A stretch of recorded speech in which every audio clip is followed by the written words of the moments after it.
Welcome back, welcome back. From domestic violence to heartbreak, divorce to breast cancer, Jacqueline Wilson is not afraid to tackle gritty subjects, making her one of the world's most popular and outspoken children's authors. Her books are translated into 34 different languages. She's sold more than 30 million books around the world, and she's the toast of libraries right around the world. So are there any subjects too hot to handle for a children's writer? Jacqueline joins me now. Welcome, welcome, Jacqueline. Thank you very much.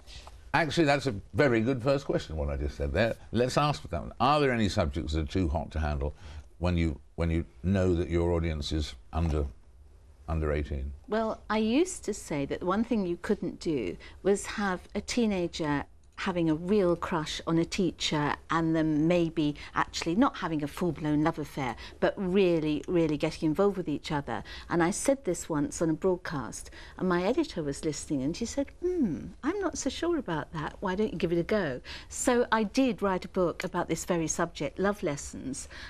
So I think it doesn't really matter what sort of subject you write for children nowadays, as long as you write it as responsibly as you can and try and show the consequences of what will happen. And I mean, when did you switch and do your first children's book? I wrote my first children's book many years ago when I was in my 20s.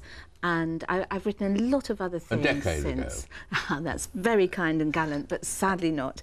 And I have done crime novels, I have done radio and television scripts, but mostly children's books. But I was thinking, in that time, have your readers got, in terms of what you can write for them, have they got very different? I mean, much more worldly, much more unshockable? I think we've become, it's almost gone the other way, in that back in the 70s and the 80s, you could write perhaps, if you were writing for teenagers, you could write more explicitly about, say, boy-girl relationships. Nowadays, I think you have to be much more cautious, much more careful. I mean, the whole world has changed. Can you write in your books about boy-boy relationships or girl-girl relationships? You can try hard to show that this could be a normal situation.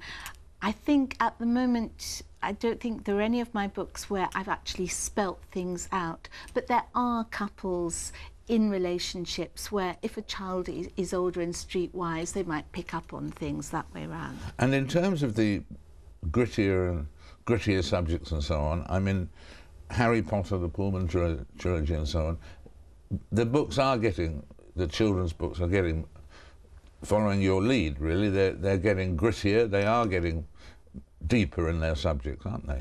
Well, I think children, they watch television all the time, they're exposed to all sorts of amazing and quite worrying situations. They also, lots of them watch the soap programs on television which deal with all kinds of different things.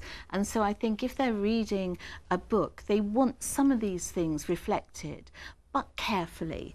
And I try to make my books as reassuring as possible. And although perhaps my children, they might have inadequate parents or a school teacher that's unfair, but I don't want them to think that all adults are unreliable. And I always try and have somebody who's reassuring, who's looking after them, and I always have a happy ending. If I You always have a happy ending? I tried really hard. Has there ever been a subject that you've tackled and you wish you hadn't?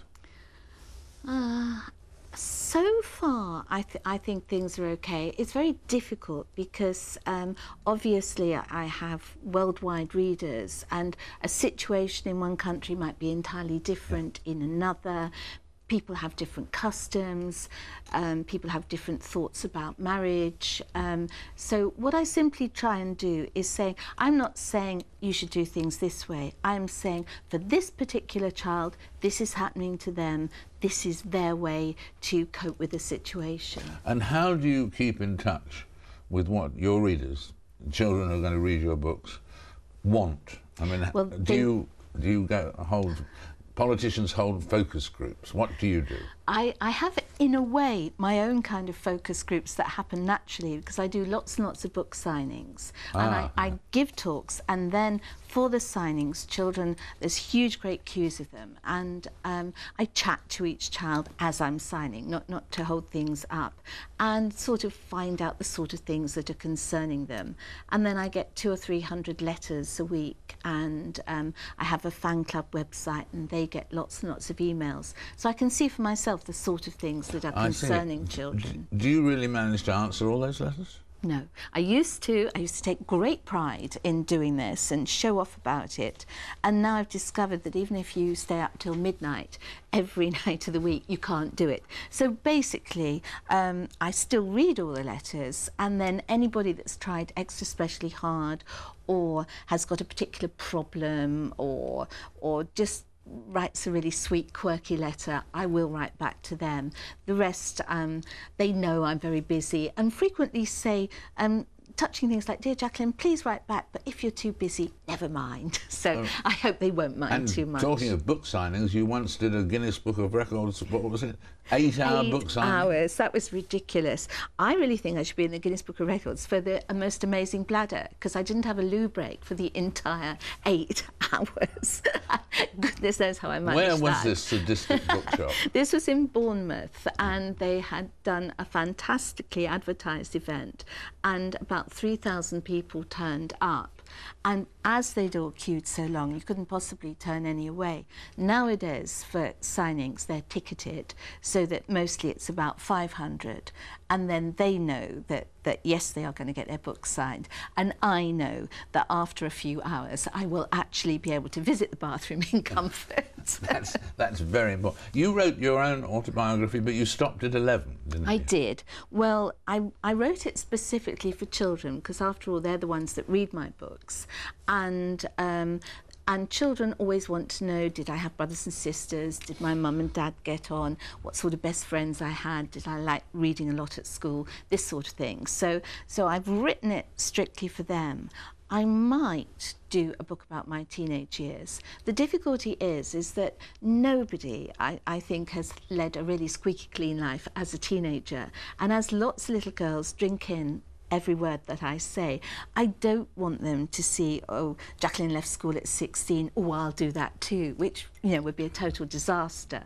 So I'll have to think quite carefully how I manage that one. Well, we'll look forward to that autobiography part 2, but we won't hold our breath. No. Because we may not get it. And you're on your way to your century. I think that would be wonderful, and for the 100th book, I think it would be fun to introduce some of my most popular characters and have them all at a party, say, and celebrate in style. And then I shall hobble off into the sunset. Well, not yet, not yet. Thank you, Jacqueline, for being with us. Thank you very much. It's been great fun having you here. Thank you. It really has. In a few moments, and following my interview with Lord Levy, I'll be exploring whether the Palestinians will welcome Tony Blair's involvement in the peace process. There's a few question marks. Don't go away.